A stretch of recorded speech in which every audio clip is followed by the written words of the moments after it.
बैठक शुरू हो गई है केंद्रीय राज्य मंत्री कृष्णपाल गुर्जर के आवास पर। इस समय हरियाणा के मुख्यमंत्री भी मौजूद हैं। इस बैठक में अनिल जैन भी मौजूद हैं। चुनाव प्रभारी कलराज मिश्र भी इस समय इस बैठक में मौजूद हैं। बीजेपी चुनाव समिति की बैठक इस समय दिल्ली आवास पर केंद्रीय राज्य मंत्री कृष्णपाल गुर्जर के आवास पर बैठक हो रही है। कई कैबिनेट मंत्री मौजूद हैं। हरियाणा के मुख्यमंत्री मनोहर खट्टर भी इसमें मौजूद हैं। चुनावी रणनीति पर मंथन।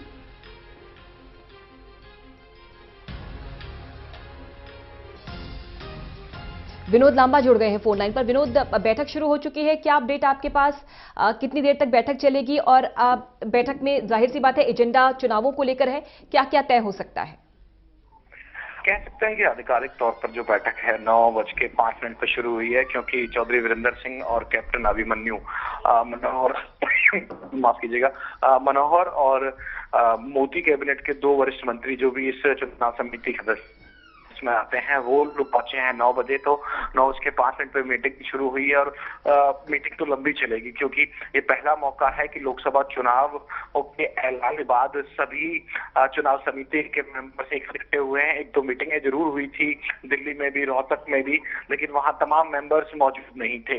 ये मीटिंग हो रही है 8 तुगलक लेन, कृष्णपाल गुर्जर का आवास है, राज्य मंत्री हैं मोदी कैबिनेट में, उनके आवास पे बैठक हो रही है। तमाम संगठन से जुड़े लोग भी, सुरेश भट्ट की बात कर लीजिए, तीनों प्रभारियों की बात कर लीजिए, क्योंकि लोकसभा चुनाव प्रभारी बनाए गए हैं। लोकसभा चुनावों को देखते हुए कलराज मिश्र हैं, विश्वास सारंग है प्रभारी हैं, इनके अलावा सुभाष बराला और राजीव जैन और तमाम जो लोग हैं, अनिल जैन, डॉक्टर अनिल जैन जो कि प्रभारी है हरियाणा के ओवरऑल तौर पे, सुधा यादव से लेकर ओम प्रकाश धनखड़ मौजूद है। रही बात की बैठक में विषय क्या रहेगा, विषय तो निश्चित तौर पर जैसे मैंने कहा कि पहला मौका है चुनाव समिति के तमाम मेंबर्स, कोर कमेटी के तमाम मेंबर्स हरियाणा को लेकर एक साथ बैठे हैं, तो बड़ी बात चलेगी, क्योंकि बायोडाटा तमाम लोगों के पास पहुंच रहे हैं, तमाम लोग अप्रोच कर रहे हैं टिकट के लिए, अपनी अपनी तरफ से दावा ठोक रहे हैं। कलराज मिश्र के कल ऑफिस पे हम लोग गए थे, 25 से 26 मैंने खुद अपनी आंखों से देखे हैं कि दावेदार हैं। तो कलराज से मिलाकर आप अंदाजा लगा सकते हैं, डॉक्टर अनिल जैन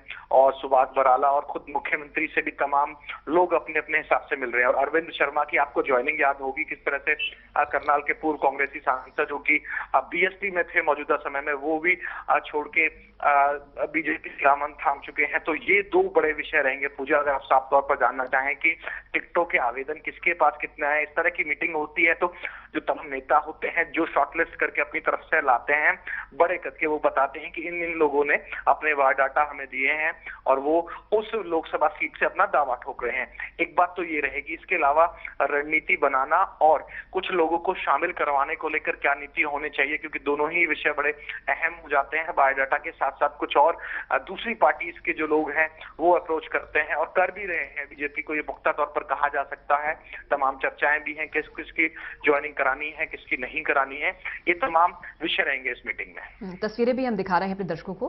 केंद्रीय राज्य मंत्री है कृष्णपाल गुर्जर, जिनके आवास पर ये मीटिंग जो बैठक जो है वो शुरू हो चुकी है। तकरीबन 9 बजे के आसपास बैठक की शुरुआत हुई है। हरियाणा के मुख्यमंत्री मनोहर खट्टर भी पहुंच चुके हैं। वित्त मंत्री कैप्टन अभिमन्यु भी आप देख रहे हैं तस्वीरों में। इसके अलावा अनिल जैन मौजूद हैं, कलराज मिश्र मौजूद है, कैबिनेट मंत्री कई मौजूद हैं। और जाहिर सी बात है कि ये इलेक्शंस अनाउंस होने के बाद पहली बार ये बैठक हो रही है। इससे पहले जो बैठकें हुई हैं बहुत कम समय के लिए हुई हैं, इसलिए माना जा रहा है कि ये एक लंबी बैठक होगी और बहुत से विषयों को इस बैठक में छुआ जाएगा। तस्वीरें ये दिल्ली आवास की केंद्रीय राज्य मंत्री कृष्णपाल गुर्जर के आवास की तस्वीरें। विनोद, जरा संक्षेप में बताएं कि चूंकि कुछ सीटें ऐसी हैं जहां पर दमदार चेहरा नहीं है बीजेपी के पास, वो सीटें कौन कौन सी हैं और किसी भी उम्मीदवार के चयन के लिए जाहिर सी बात सबसे बड़ा फैक्टर होता है विजिबिलिटी फैक्टर। इसके अलावा और कौन से फैक्टर्स पर फोकस करेगी बीजेपी? देखिए, विनेबिलिटी फैक्टर है निश्चित तौर पर, और कलराज मिश्र ये कह भी रहे हैं कि दावेदारी कोई भी ठोकता है, लेकिन विनेबिलिटी के हिसाब से दिया जाएगा। आपने पूछा हॉट सीट कौन सी है, या फिर मुश्किल सीट भी कह सकते हैं बीजेपी के लिए, और रोहतक से आप लगा लीजिए। रोहतक में दीपेंद्र हुड्डा और भूपेंद्र हुड्डा का जिस तरह से गढ़ रहा है, लगातार 3 बार से सांसद है। ये सीट वो थी जो मोदी लहर में 2014 में भी बीजेपी जीत नहीं पाई थी और सीधी हार हुई थी। इकलौती सीट यही थी हरियाणा में जहां हार हुई थी। हिसार और सिरसा में बीजेपी ने अपने उम्मीदवार उम्मीदवार नहीं उतारे थे, वहां भाजपा से गठबंधन था और कुलदीप बिश्नोई की अगुवाई में दोनों सीट उनको दे दी गई थी, वो अब कांग्रेस में है। तो ये 3 सीट हो गई, हिसार, सिरसा और रोहतक। ये ऐसी सीट है कि जहां पहले कमल नहीं खिला है। ये 3 चीजें बड़े अहम रहेंगी। इसके अलावा और अगर आप बात करना चाहें तो सोनीपत और भिवानी 2 लोकसभा सीटें हैं, महेंद्रगढ़ भिवानी 2 ऐसी सीटें हैं जहां के मौजूदा सांसदों को लेकर बहुत अच्छा परफॉर्मेंस का रिपोर्ट कार्ड नहीं पहुंचा है, आलाकमान के तमाम नेताओं से लेकर हरियाणा बीजेपी के नेताओं को। तो 5 सीट आप ये मान के चल लीजिए, रोहतक, हिसार, सिरसा, सोनीपत, महेंद्रगढ़ और भिवानी, यहाँ काफी मशक्कत होगी और इन सीटों से ज्यादा चर्चा के साथ साथ सही उम्मीदवार का चयन बीजेपी के लिए अहम होगा। विनोद, जैसा कि आप बता रहे हैं कि बैठक बहुत अहम है और बहुत लंबी चलने वाली है, क्योंकि समय भी काफी कम है लोकसभा चुनाव में और इलेक्शन अनाउंस होने के बाद ये पहली बैठक जो कि इस तरह से हो रही है दिल्ली आवास पर और तमाम इस समय दिग्गज वहां पर मौजूद हैं। तकरीबन क्या अनुमान है विनोद, कितने बजे तक ये बैठक चलेगी? उसके बाद क्या ब्रीफिंग भी होगी? देखिए, ब्रीफिंग तो हम है, मीडिया मौजूद है यहाँ और निश्चित तौर पर कितना बताएंगे, कितना ऑफिशियली, कितना ऑन रिकॉर्ड पर्दे के पीछे का गेम होगा, ये तो पूजा आप भी लंबे समय से पत्रकारिता नहीं समझती हैं कि सब चीजें कैमरे पर नहीं बताई जाती हैं। लेकिन निश्चित तौर पर एक छोटी सी ब्रीफिंग तो कराई जाएगी और प्रदेश अध्यक्ष सुभाष बराला से बात भी हुई है हमारी ऐसे पहले मीटिंग में कि हाँ, आपको जानकारी दी जाएगी, मीटिंग करने हम ऑफिशियली जा रहे हैं।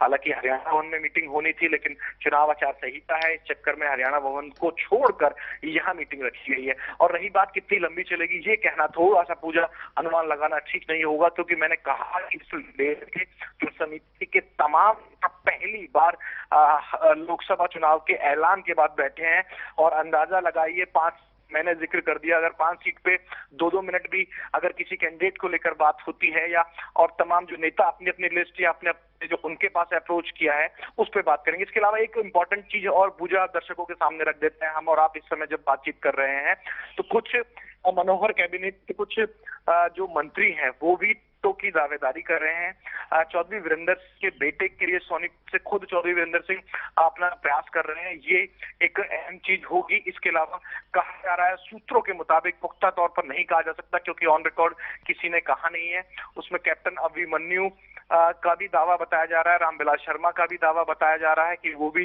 चुनाव लड़ना चाहते हैं लोकसभा का, और ओम प्रकाश धनखड़।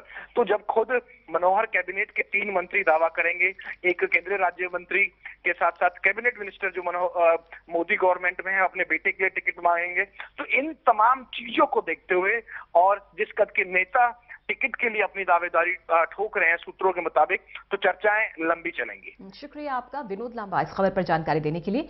अपडेट लेंगे इस खबर पर लगातार आपसे।